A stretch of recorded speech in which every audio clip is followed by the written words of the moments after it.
Welcome to episode 1 of my Introductory Guides to Tekken. It's a real good time to get into the game, and these guides aim to be an easy to follow pathway to that. Though this series will be focused towards the parts of the game you might not pick up on through play alone. As with learning anything, you have to take it one step at a time. No one can learn and apply everything this series aims to teach in one sitting. So don't be disheartened if it takes a while to sink in, and don't feel like you need to rush it. Information burnout can take the wind out of your sails real quick. But enough of that, let's get to the topic at hand. Whether you're a casual player looking to sink their teeth into the more competitive aspects of the game, or you're just new to Tekken or fighting games in general, the lingo used by the players can become a big roadblock into even understanding the helpful resources out there. So if you've ever stumbled across a character guide and become confused by how people write out combos, or just figuring out what the hell Okizeme means, stick around. I'm sure you'll be able to take something away from this. Before we dive into the lingo, I'll spend a minute or two on the game's controller and combo notation. Specifically the type of notation that you'd find written out online.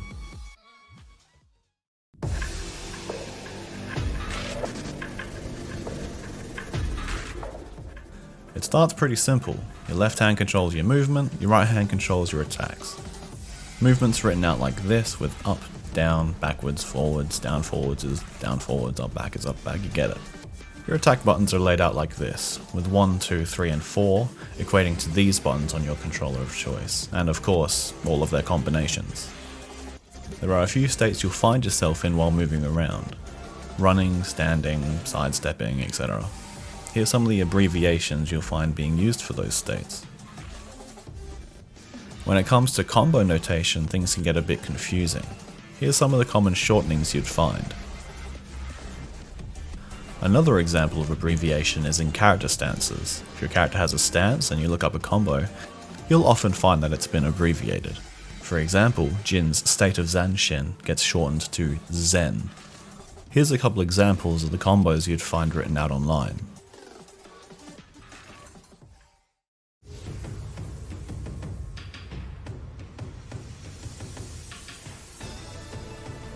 Terminology obviously plays a big role in how people talk about this game. If you're introduced to Tekken through watching a competitive match, then you've likely heard a lot of these terms being used by the commentators. We'll start off with 10 pieces of terminology that I believe deserve special attention, either for being a large chunk of Tekken's core gameplay loop, or just being commonly misunderstood by new players. The building blocks of any fighting game.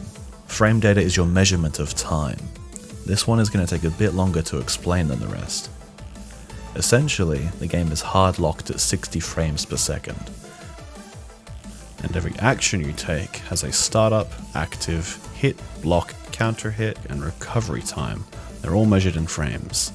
When talked about, they are often written out as the number preceded by a lowercase I or proceeded by a lowercase f. The lowercase I is used to exclude input frames, essentially how long it takes for you to input the move. As if we took that into account, the startup frames of every move would be all over the place. For an example, we'll take a look at Nina's down back 2. Its startup is 24 frames fast, and that is the time from the button being pressed to the move connecting with your opponent.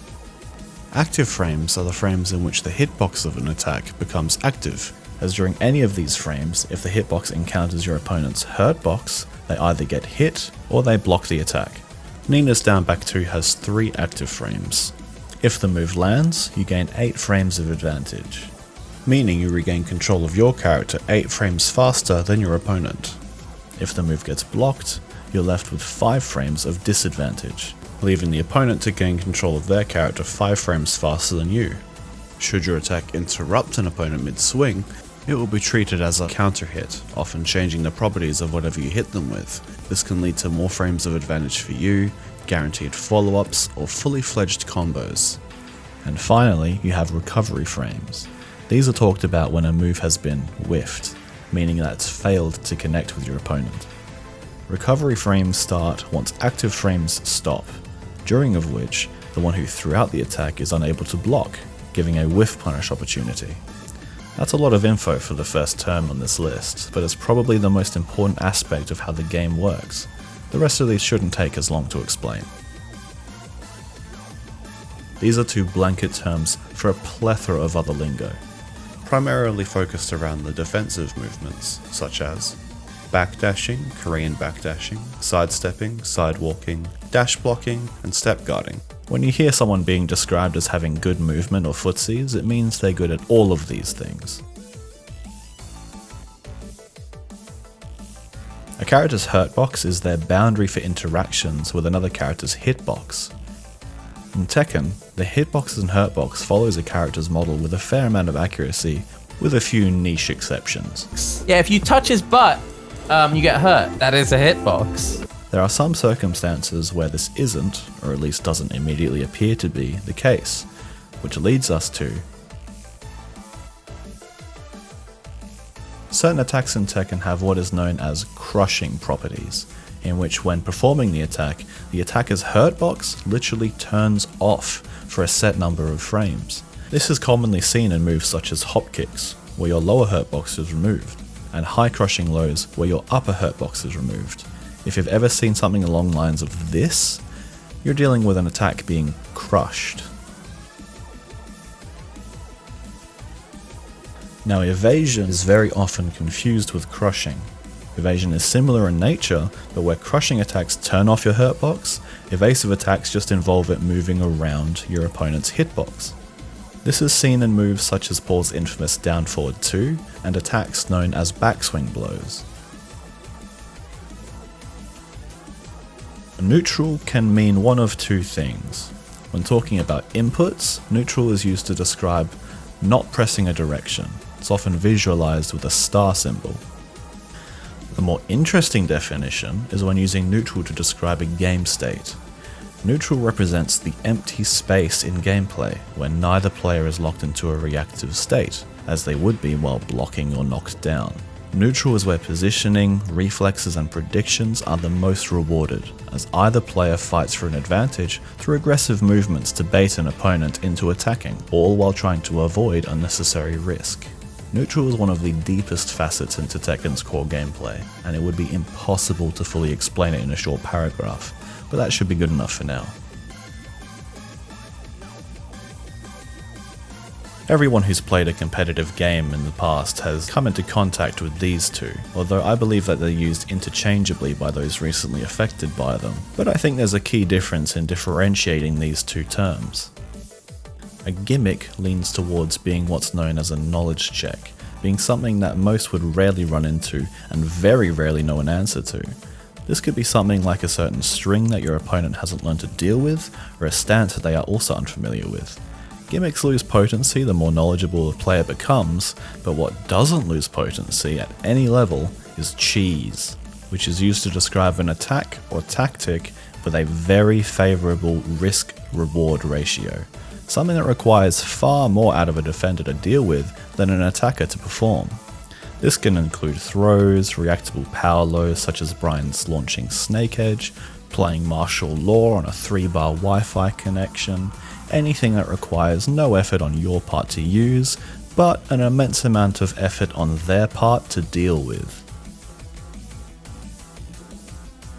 Due to Tekken having attacks hit grounded opponents, unlike 2D games in which a player is invulnerable until they recover, it creates a guessing game on how to rise after being knocked down.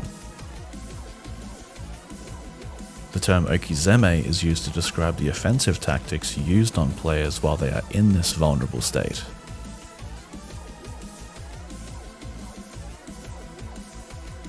There are quite a few characters with dedicated stances in Tekken 8. Jin's State of Zanshin, Hwoarang's Flamingo and left and right foot stances, and Jack 8's Gamma Howl, to name a few. Stances tend to be where a character has access to their most powerful mix-up tools, and can be entered either manually or through attacks with dedicated stance transitions. Every character has a short list of dedicated homing attacks. These are specifically used to beat opponents who get a little sidestep heavy and are characterized by a light blue streak that follows the limb of the attack. Tracking moves, on the other hand, are regular moves with a hitbox that can clip the opponent as they try to move around, usually just to one side. These are nice to have, especially if they happen to be some of your character's key attacks. And that rounds off the top 10 list. That's a lot of info I just threw your way, but if you can commit at least these 10 to memory, it'll benefit your understanding of the game in a huge way. But of course, these 10 terms are by no means the only ones used when talking about this game, so I think it's time we had ourselves a little speed round. A small stance that very few characters have, entered by inputting quarter cycle back. This goes under high attacks and makes learning Korean backdash a bit more difficult. Throw breaking. Stopping yourself from being thrown by inputting the correct command for the throw used. These are 1, 2 and 1 plus 2. A clean hit is a property certain attacks will have based on range. Will always increase the damage, but certain moves are drastically different when in range of their clean hits. Common example is Paul's Demolition Man. Crouch dash, wave dash and waver waver are terms used to describe the same advancing movement techniques, seen mainly in Mishimas and a few others. Roll dashing on the other hand is seen in a few characters with a quarter circle forward input that enters a stance, like back sway but the other way around. Floating is when hitting someone out of the air. There are a few attacks that can only be punished by floating, such as Link's Firecracker. Jail or jailing is a term used to describe a property seen in certain strings that lock the defender into standing or crouching. This can be seen in Nina's down forward 1-2, Yoshimitsu's down back 3-3, and for some ungodly reason, Horung's down 4-4. Korean backdash is cancelling your backdash animation with a crouch input before quickly repeating, allowing backdashes to be chained together. It was invented by Koreans or some shit. A read is another term for a prediction. A sabaki is a cross between an attack and a parry. Natural, or NH, is a combination of attacks that are guaranteed to hit should the first attack connect. Natural counter hit, or NCC, is the same thing but the first attack has to be on counter hit. A Magic 4 is a fast high counter hit launcher done by using the 4 button. You'll find these talked about less in Tekken 8 because most of them have been removed coming from Tekken 7, and they got their magic name from how they used to be written out in older forums using the star symbol for neutral, and I guess a new player thought they meant magic? I don't know. Well, that was a lot. I hope you learned something. If you did, drop a like. If not, let me know why in the comments. Remember, you won't absorb all this info at once no matter how hard you focus. Just take it one step at a time, and don't let learning get in the way of having fun. As for me, I'm gonna go finally play this game instead of just talk about it.